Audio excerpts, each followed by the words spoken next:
ऐश उस पेड़ पर बैठे हुए ग्रास टाइप पोकेमॉन को स्कैन करता है जो कि एक मंकी की तरह दिख रहा था, जिसके बाद पोकेडेक्स बताता है कि इस पोकेमॉन का नाम सिल्वा पिथेकस है। इसकी टाइपिंग ग्रास और फैरी है। ये एक एंशिएंट पोकेमॉन है जो कि काफ़ी टाइम से सर्वाइव करते हुए आया है और जो पोकेमॉन्स इसके टाइम पर एग्जिस्ट किया करते थे उनमें से ज़्यादातर अब एक्सटिंक्ट हो चुके हैं, बट ये पोकेमॉन सर्वाइव करने में काफ़ी अच्छा था, जिसके चलते आज तक इन पोकेमॉन्स की पॉपुलेशन बची हुई है। बट हाँ, ये इंडेंजर्ड है क्योंकि पोकेमॉन ट्रेनर्स इनको रैर समझकर कैच करते हैं और कुछ लोग तो इनको गलत कामों के लिए भी इस्तेमाल करते हैं, इसीलिए इनको प्रोटेक्ट किया जाता है।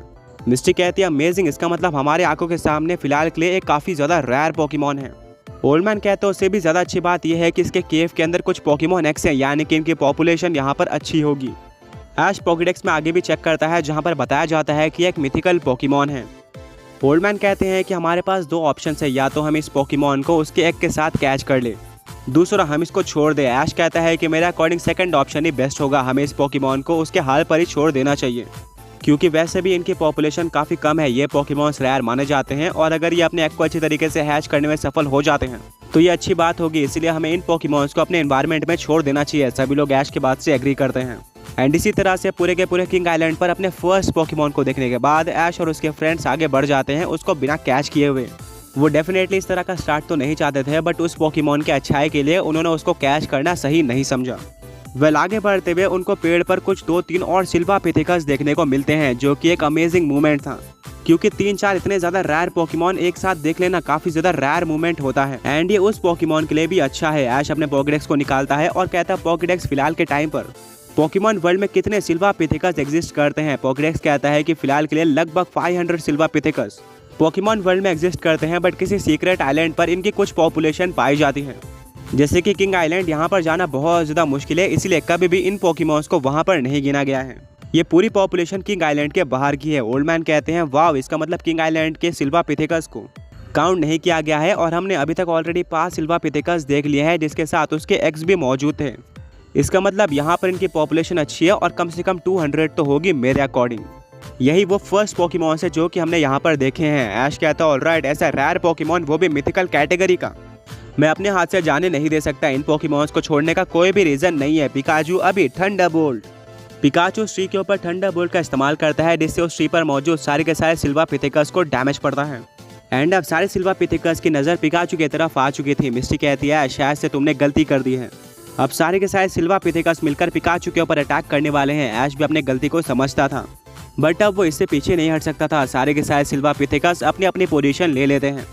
वो फाइट करने के लिए रेडी होते हैं और जंप करके चारों तरफ से सभी के सभी लीफ ब्लेड इस्तेमाल करते हैं।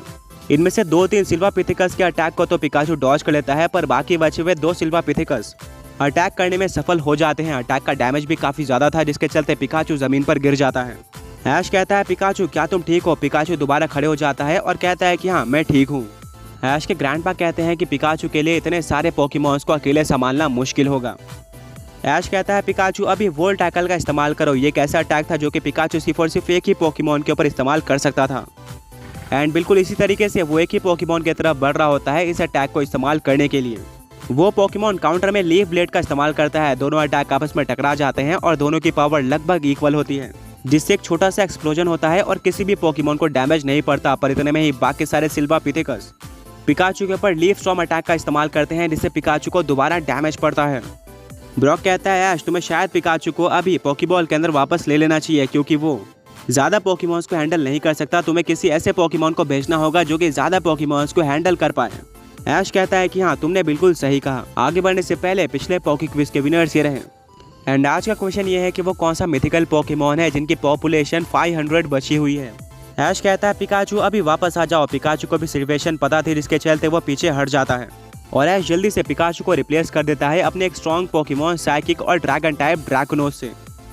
ड्रैकोनोस अब बैटलफील्ड में आ चुका था, जो कि आसानी से काफ़ी सारे पोकेमॉन्स को हैंडल करने की पावर रखता था। अब सारे के सारे सिल्वा पिथेकस ड्रैकोनोस के ऊपर अटैक करते हैं। तभी ऐश कहता है ड्रैकोनोस अभी ड्रैगन हैलो का इस्तेमाल करो। ड्रैकोनोस के आसपास एक पर्पल कलर का स्पीयर आ जाता है और वो ड्रैगन हैलो का इस्तेमाल करता है। सारे सिल्वा पिथेकस ने फिजिकल अटैक का इस्तेमाल किया था, इसीलिए जैसे ही वो ड्रैकोनोस से टकराते हैं वैसे ही वो 3 गुना पावर के साथ पीछे पुश हो जाते हैं और सभी लोग काफ़ी जोर से पेड़ पर या फिर ज़मीन पर टकराते हैं। उनको हैवी डैमेज पड़ता है। ओल्ड मैन कहते हैं ये हुई ना बात, ड्रैकोनोस संभाल सकता है इतने सारे पोकेमॉन को। साइना कहती है हाँ, आते ही ड्रैगन हैलो का इस्तेमाल करना एक बहुत ज़्यादा अच्छा मूव था क्योंकि सामने काफ़ी सारे पोकेमॉन्स थे।